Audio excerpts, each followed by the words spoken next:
Oi, gente, tudo bem com vocês? Eu espero que sim.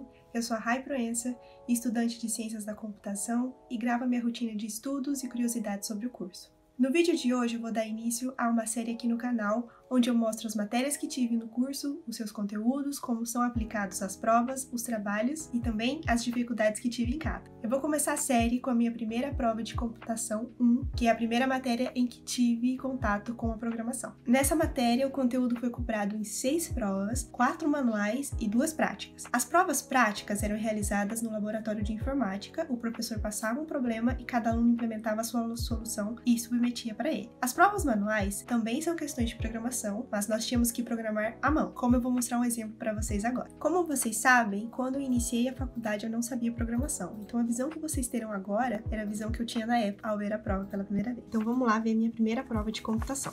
Foram 5 questões valendo 20 pontos cada uma. Essa foi a minha primeira prova de programação. Os professores passavam a descrição do problema, geralmente como o problema deve encerrar, e uma coisa que eu gostava é que eles mostravam como deve ser a entrada e como será a saída. No exercício 1, o usuário digita um valor decimal de 0 a 15 e o código teria que ter saída o valor hexadecimal correspondente a esse valor que o usuário digitou. Então, se o usuário digitou 9, sai 9, mas se o usuário digitou 13, vai sair 10. Veja que eles foram legais porque eles colocaram só de 0 a 15.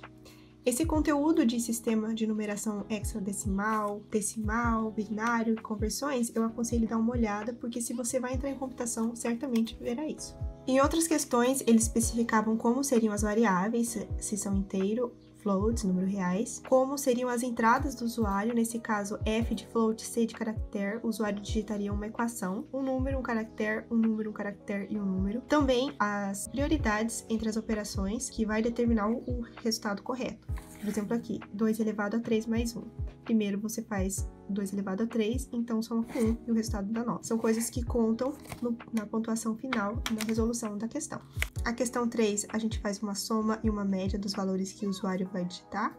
Na questão 4, tínhamos que colocar os valores que o usuário digitava em ordem crescente. E a questão 5 é um pouco diferente, tinha que colocar os caracteres como ele colocou ali. Como eu disse anteriormente, o conteúdo foi cobrado em 6 provas, 4 como essas que eu acabei de mostrar e 2 práticas. Essas provas são feitas à mão porque os professores acreditavam que aprenderíamos melhor, já que algumas ideias elas facilitam na hora de implementar o código. Inclusive, as provas manuais tinham mais peso na média do que as práticas. Eu vou escolher uma questão da prova e implementar junto com vocês. Ok, gente, então vamos lá, eu vou responder a questão 3. Primeiro de tudo, eu vou começar fazendo a importação das bibliotecas. Olha como a ideia ajuda. Eu começo a digitar e ela meio que já termina para mim. Quando eu digito algo errado, por exemplo, lobby.h, ela fica sublinhada. Eu vou fazer o programa principal. Meu professor pediu números reais, então eu vou trabalhar com float, que é de número flutuante. E eu vou guardar tudo numa variável n. Ok. Eu vou precisar fazer soma, que também vai ser float. Eu já vou inicializar essa variável. Eu também vou precisar fazer a média, que também vai trabalhar com os números floats, porque ela vai usar os números que o usuário vai digitar. E para fazer a média, eu pego a soma e divido pela quantidade. Então, eu vou colocar um QTD de quantidade. Vou deixar bem espaçado para ficar mais fácil para vocês. Eu vou ler o float, eu vou atribuir a variável n. Ok. O meu professor pediu que o programa vai se encerrar quando fornecido o valor 0.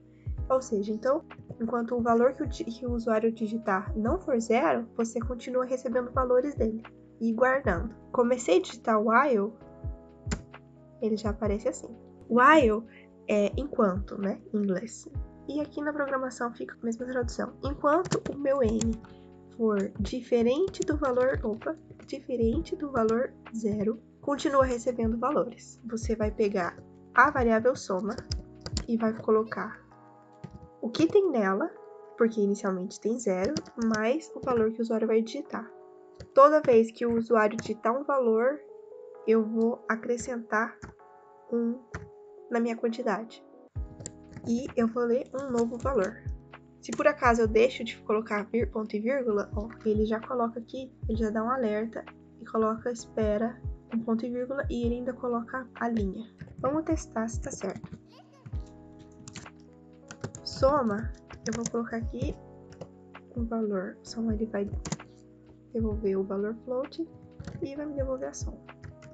Quero testar também se a quantidade está indo certo. Então, eu vou digitar 5.2 mais 4.8, dá 10, né? E eu digitei 0, que é para finalizar o programa. Ou seja, a soma deu 10 e a quantidade de valores que eu entrei foram 2. Então, tá certo. A média, a gente sabe que a gente pega os valores que o usuário digitou, soma eles e divide pela quantidade de valores digitados. Então, no caso aqui, a média seria 10 dividido por 2. Média também vai ser f, vai ser um float. A média, eu vou falar que a média é, você pega a soma e divide pela quantidade. Agora eu vou testar com as perguntas que o professor colocou na prova. 25.5, 18.25, 40.13, 123.45 e 0. 207.33, 51.83, 25. O professor colocou 2 valores depois da vírgula na soma e 4 na média. Então, isso se resolve assim. Na hora de imprimir, eu vou falar que é um float. Eu vou pedir para colocar ponto 2. Depois da vírgula, só imprime 2 valores. Ponto 4. Depois da vírgula, só imprime 4. Igualzinho ele deixou na prova, então. Então, aqui, de novo.